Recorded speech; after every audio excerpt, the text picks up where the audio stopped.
this is Cathy from What's a Flower Shop, and welcome to my wonderful world of flowers. And I'm actually here inside the most favorite place that I have here at my shop, which is my cooler.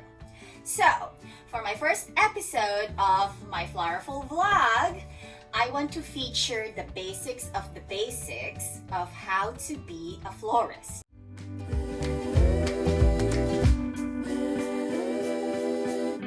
In order for you to start having a career as a florist, you have to know what you're selling. For the time being, let us go with the basics of the basics. Okay, before I start, I want to tell you how I started my career as a florist.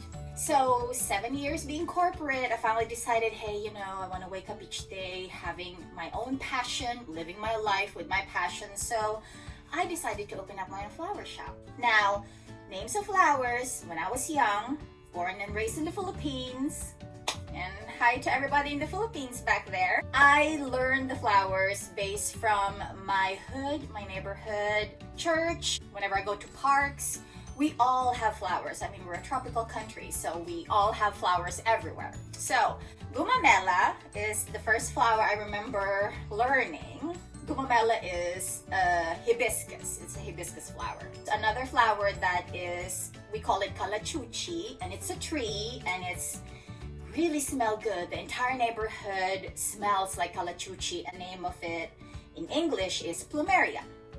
Now, there's one flower that I'm very obsessed about, and I think it's very indigenous to my country, but I have not seen it here, and it's called sampaguita. It's a very small flower, but the smell is very distinct, and if you cluster them together, most people in my country sells them on the street as a form of a necklace that we put on our saints, because I'm Catholic. 90% of the people in the Philippines are Catholic, so we buy them a lot. And orchids also. We have a wide array of different types of orchids growing in our backyard, with my grandma's backyard. We all have a green thumb. So that's basically how I learned my flowers. We all have to start somewhere. We all have humble beginnings. So let's start with me teaching you how to name each and every flower. Okay, so as I have pretty much all colors of the rainbow back here, let me get my selfie stick right over here so I could show you in full view. So let's start with the roses. All right. So roses are the most popular here at my store. I carry these ones, and these are the local. They come really shorter, and the blooms are smaller than the Ecuadorian roses. These are the Ecuadorian roses right over here. So if you notice the way they are taller, their blooms are bigger. These are sunflowers. Now, I usually have them bigger. They're like miniaturized. I usually carry my sunflowers like this big, but that usually comes in the summertime. These are called alliums. Now, if you notice, they tend to be clustered, and then when they're all bloomed up together, they kind of form roundish ball type cluster of flowers. These are called snapdragons. Now, these are also, if you're wanting to make a tall arrangement, these are the perfect flower to use. So right next to it would be the larkspur, and then another of the taller character flower are the gladiolas. These are called solidagos. So some of them are still tight, some of them are bloomed up.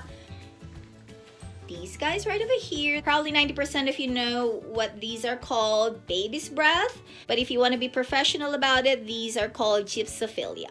These are called safaris, and these are very tropical flower, and I use them on most of my tropical designs as well. These guys right over here, they're naturally blue, and they're called thistle. And going here, these are called hypericum berries, or most commonly known as the coffee beans, because they look like coffee beans.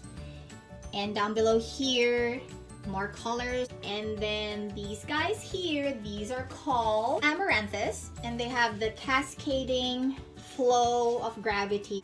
These are dianthus, or better known as green ball. These guys here are called Monte Cassino. So I carry them in white, and I also carry them in purple. These are called Status. Now these last a long time, like 2-3 weeks, easy. These are natural blue Delphinium. These ones are called pom-poms or button pom-poms. These ones are daisies, and they're clustered together. Usually one stem comes in 4 or 5 blooms, comes in also different colors. This one is another feeler that I love. These are called Misty Blue. They are also natural lavender purple color. I always encourage using a lot of organic how they come instead of color enhanced flowers. But I have nothing against color enhancing, and one of these days I'm gonna teach you how, so keep an eye on it. These guys, these are called Bells of Ireland. These ones right over here are called Iris, the carnations, and these are the mini carnations right down here below. Alstroemeria, or better known as Peruvian lilies. Down below would be my tulips. These ones here, these are called stock. Now, they smell really good, but somehow the chemical of this flower tends to go down on the stem into the water and makes it rot. So if you are gonna use these guys, make sure that you change the water at least every 2 to 3 days. Here, these are Cymbidium orchids, and I carry mostly Cymbidium orchids. I also have Dendrobium orchids and Mocara orchids. And then let me move this so you can see my lilacs right over here. Now these lilacs, they're only available in the springtime, about 2 to 3 months. So whenever they're available, I make sure that I order them here for my shop. And here we have, these are hydrangeas. I hope you guys, by watching my vlog each and every week, you'll be also inspired to be part of our industry, and I would love to be an inspiration to that as well.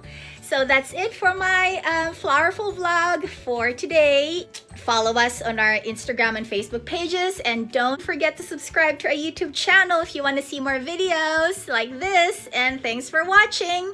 Always remember, live your life with passion and love flowers.